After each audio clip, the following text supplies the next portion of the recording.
It's a crisp autumn day in Regent's Park. I'm sat on a bench. My cold, stiff fingers hold the hands of a woman desperately sobbing beside me.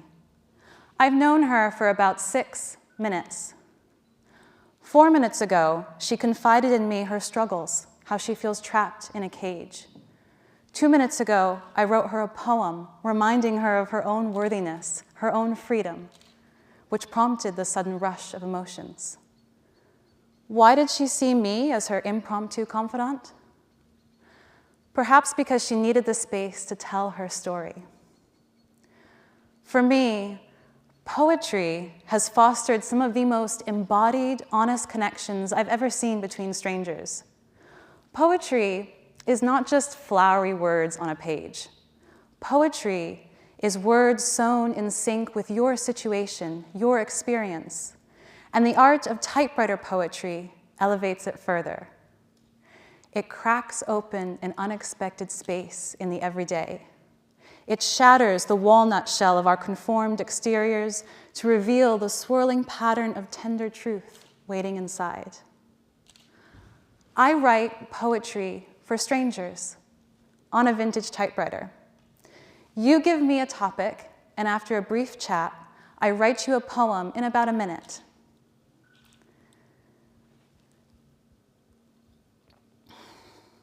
But maybe you don't know what topic to give. So I ask you a question. What's on your mind today? Your forehead relaxes, eyes widen, an alertness registering this sudden expanse of humanness. Every human being has the innate desire to tell a story over crackling embers, the art of giving and receiving. Giving to someone who actually desires receiving, who wants to listen. In this unexpected space, for 5 minutes, you're suddenly aware of the possibilities, how alive things feel, colors, sounds suddenly saturated. And the jumbling thoughts come spilling out in minuscule fireworks and heavy dewdrops, a sparkly condensation gathering at our peripheral. The luscious buttercup petals or rusted barbed wire sitting on your heart, regardless of how long they've been there, maybe 30 minutes, maybe a decade, maybe your whole life, are brought into this very moment. Did you know they were there? Or are you noticing them for the first time? And as you breathe, the antique metallic rhythm of dreams punched onto paper starts to sing as a miniature eternity stretches before us. Your poem complete, I ask. Can I read it to you? A symphony of syllables offers a reflection of your truth, your story, and however you respond, it is something human, a reminder of feeling, a reminder of our tangibility in a life favoring virtuality. So yes, you can probably see now why I'm so obsessed with poetry. Over the past few years, I've seen the radical effect it has on people. It does the opposite of most things in our day-to-day life. It allows you to be present and confirms that your story is worthy. And there's a reason that in today's society, this form of poetry is crucial. When was the last time you had a meaningful interaction with a stranger in real life? Since so many of our tasks are automated, we don't always have the opportunity for random conversations to blossom. I scroll by hundreds of strangers on TikTok, listening and connecting with some, but there's still that safety net of a screen in between us. I'm not actually having to be present and listen to them.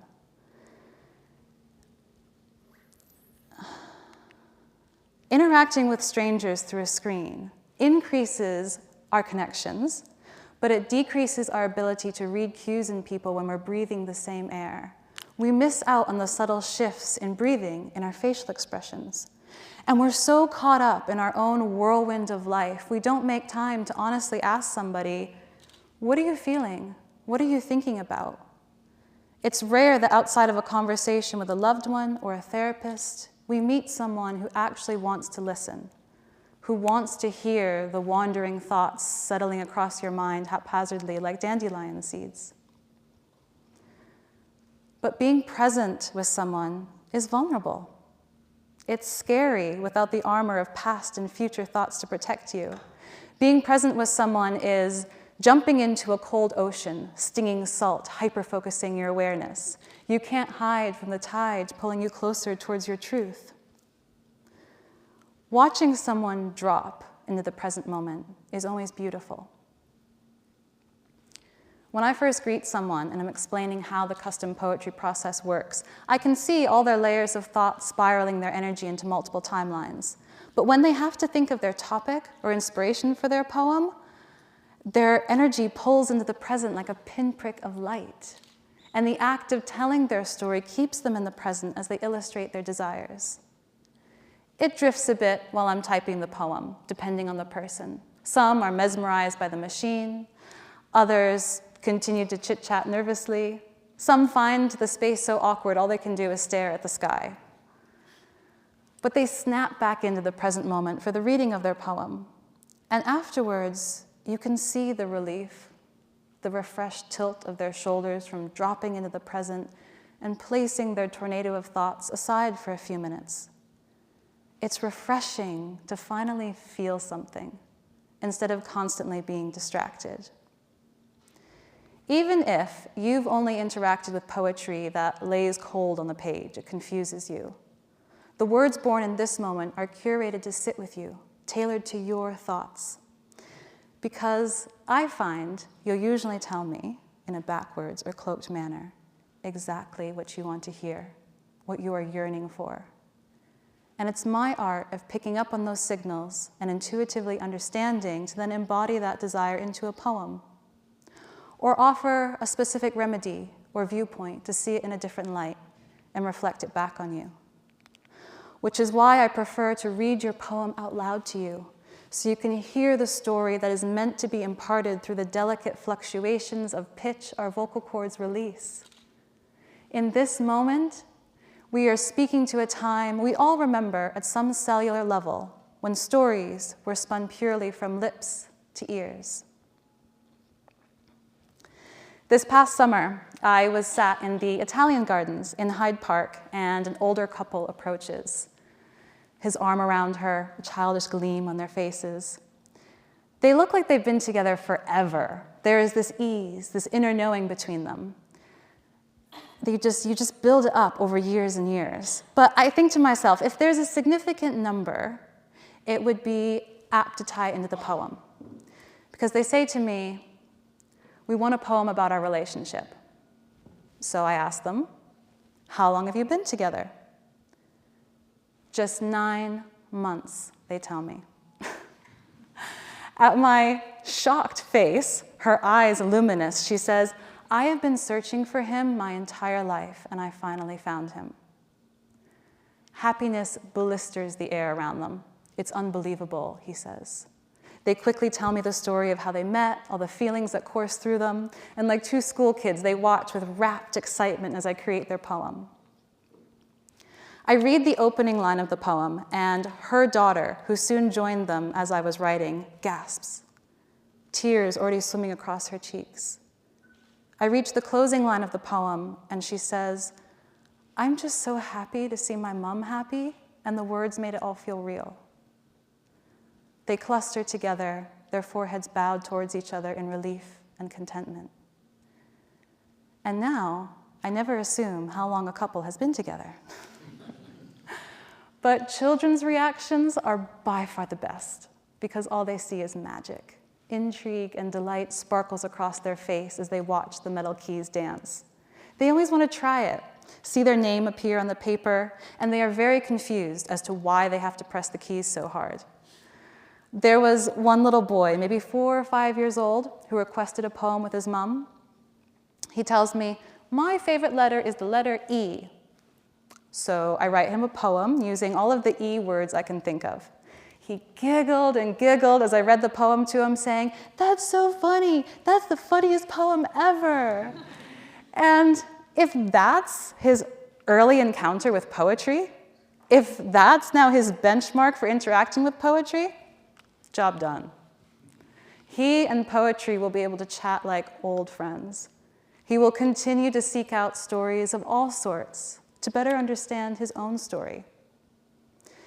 Because if there's one thing I've learned throughout doing this work, it's this. The stories we consume influence the narratives we tell ourselves when we're awake and once we hand the reins to our subconscious in sleep. I find most adults ask me for a poem that banishes some nagging thought of self-doubt, that rewrites the story they are telling themselves. These stories impact our self-confidence and our ability to live a life ablaze with passion. And I don't perceive myself to be blazing through life every day. And it stings, it's uncomfortable. I start telling myself useless stories that don't cater to my inner flame. And so I come back to words from others, stories reminding me how to align myself with my fire instead of just stamping it out and ending up with burnt souls of resentment. But it is not an easy task. And there is never a pinnacle point of rest, which is why we always need stories, to keep us from being swallowed by the narratives our mind weaves in an attempt to protect. And I still fail at it. But words and being present helps. And so by sitting here with my typewriter, I offer you the space to be present, to listen to a story, a few phrases to return to when you feel lost. It makes me unbelievably happy when people tell me they've taped the poem to their bathroom mirror, they folded it up inside their wallet, or they framed it on their desk at work or placed it on their bedside table. These stories, these little reminders are integral to our well-being. If poetry allows us to show up in life more embodied and allows us to honestly communicate with each other, I believe we can hold on to life with an open palm instead of a closed fist. I believe it is easier for us to celebrate our own worthiness, our own freedom, to not feel trapped in a cage. I invite you to seek out poetry that resonates with you. I invite you to tell people your story, even to a stranger, to remind each other that we are merely human. Thank you.